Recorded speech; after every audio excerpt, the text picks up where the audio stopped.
Start. Start. So, I'm going to be scientifically explaining God of the Bible. This is not. I'm not trying to scientifically prove God exists, because that would be actually a contradiction to God. So, what I'm gonna do, I'm gonna actually just theorize about God of the Bible and how he might have came to be, and what he probably, from my point of view, what he maybe is. Okay, so God, he is the creator of everything we know and will ever know, according to the Bible, of course. In order to understand how he came to be, we need to explain our universe first, according to the Bible, of course. And not only the Bible, I can use irregular and irrational scientific theories. What irrational scientific theory is basically something that cannot be proven, but it cannot be disproven. So something that is possible but not probable. So our universe has 3 spatial dimensions and 1 time dimension. Few other dimensions being theorized too. The spatial dimension of our universe allows us to go forward, backwards and sideways. But time is one-dimensional in our reality. Therefore we can only really move forward in time. Yeah.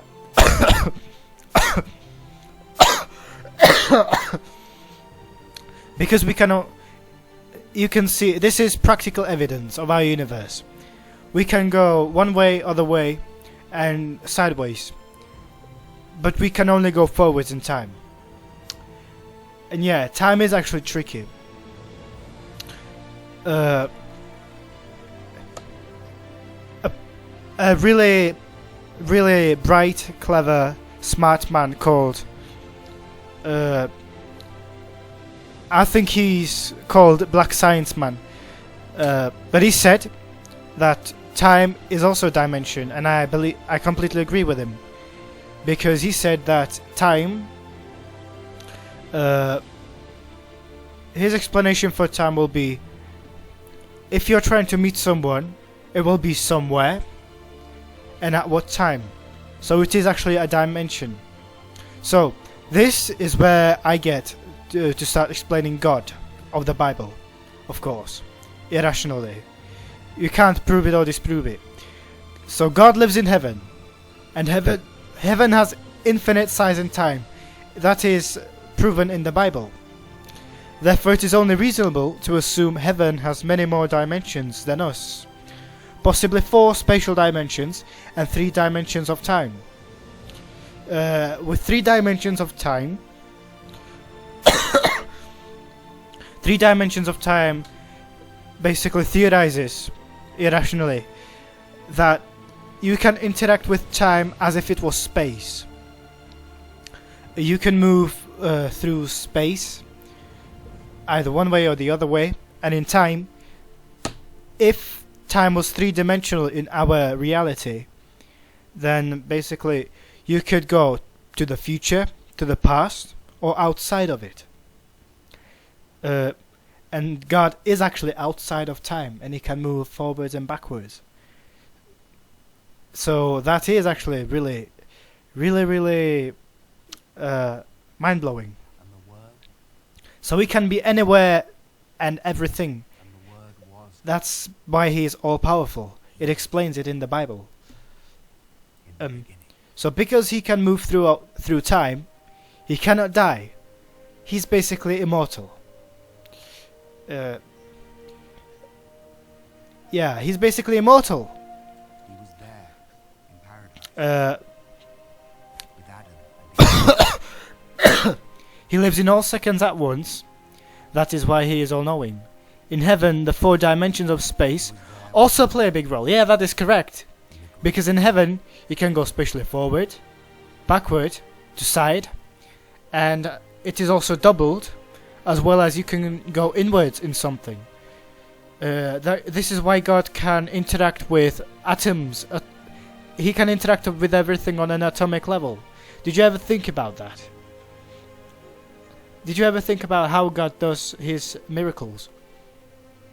He doesn't just say it. When he says something, he probably freezes time for himself, and with his 4-dimensional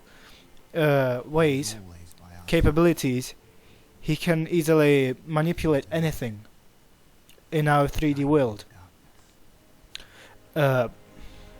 It also can explain a lot why he is eternal and he is multidimensional. And it could also probably explain why he is the Trinity. Did you ever like think about how he could be the Trinity? So one day God decided that he wants to make us. He decided that he wants to make us. He is immortal, of course. He is perfect. Why would he make us? It's stupid to think that he would make us because he just wanted to do it. So he decided to make us so that he would make creatures who are just like him, humanity. And he thought that it would be a brilliant idea, that the purpose of life for those creatures would be to just enjoy his amazing presence. Yeah, but the creatures decided that they want to be like their creator, like with power and all their might. So they sinned and stopped being perfect like him. We actually used to be perfect. We used to live 900 years old. We used to be immortal. Adam and Eve screwed it up. Therefore they could no longer enjoy his presence until they were clean. So God left his old rotting universe. God just left us alone so that we don't perish in his glory. And then came back in the form of his creation, Jesus. When he came back, I assume that it would be some kind of Back to the Future thing. He basically came to impregnate his Virgin Mary. He came to impregnate Virgin Mary with his seed, and that seed would become him. So it's basically himself giving birth to himself. This could also actually explain the argument, what created God, you know? He just time traveled and banged his mother, I guess. As Jesus, he interacted with himself. He came back as Jesus, and as he interacted with himself from heaven to enjoy himself, while Satan, an immortal dude God always made to be a sinful twat, tried to convince Jesus to stop talking to himself from a different reality and enjoy Satan instead. About that. You know, everyone knows who Satan is. He's the big bad angel. The big rebel. So, as Jesus was preaching everything, he interacted with God, his Father, himself, from heaven to enjoy himself. He was basically enjoying himself from the future. So Satan came and tried to stop him and break the paradox, okay? If Satan convinced Jesus to follow him, reality would stop to exist, most likely. So when Satan tried to convince him,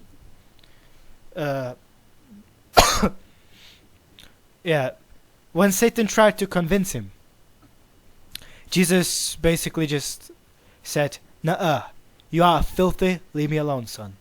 That's basically what he said. Alright? If Jesus hasn't done that, the world would be fucking screwed. It is screwed right now, but it would be even more screwed. So, then, basically. So then Jesus decided to let himself be killed by the evil humans, so that he could pay the price for their evil. If they said sorry and spoke to himself from a different reality for the last time, then he died. Oh yeah, I get that. By the way, if you don't know what I'm doing, I'm reading it. I'm reading a text that I wrote. So, then Jesus decided to let himself be killed by evil humans, the Romans, his crucifixion, so that he could pay the price for their sins if they said sorry and spoke to him. Yeah. If you basically say sorry to God and believe in Jesus that he died for you, you can be easily saved. You have to do worship and stuff and all that, but basically you're already saved. All you gotta do is just say sorry and go along with it. Even if you're gay, don't be proud of anything you sinned for. Just say sorry to God and live on. So basically, when he died, I'll read it. And he, from the high reality, resurrected himself. Jesus resurrected himself from... God resurrected Jesus. And when Jesus became the Holy Spirit, he started talking to the people who said they are sorry, and told them to make a book about him. That's when Bible was formed, so that other people can read the book and say they are sorry. Then he left and kept coming back once in a while. Yeah, did you know that when Jesus came and preached to the people that were following him, he basically, without those people, you would not be able to know who Jesus is. And today you know it. So, around the year when Rome finally got conquered by Ottomans, the Ottoman Empire, Jesus stopped coming often and only came for a specific reason at least once in 100 years. Yeah, this is why God doesn't do as much miracles today. He doesn't do as much miracles today because he has no reason to. We are already saved. He doesn't need to help us. He does help us sometime, a little, but he doesn't need to help us anymore. All you gotta do is have faith in him and he's going to help you, finally. So now we are living in a time where everybody actually hates this guy because he tells us to be sorry, so that he excuses us for being dicks. Yeah, Jesus is only telling you to say sorry. He's not telling you to start wearing hoodies and live without food or stuff. He's just telling you to be sorry. Yeah, the moral of his story: be sorry for being a dick. If you're not sorry for being a dick, then you're excusing yourself for being a dick. And you may argue that, nah, I hate him, he's bringing suffering to this world, he's not here. Don't worry. Don't worry, he's coming back. He's coming back. The dude's coming back. Maybe 11 years, I don't know, but he's coming back and he's gonna get his revenge. Bye.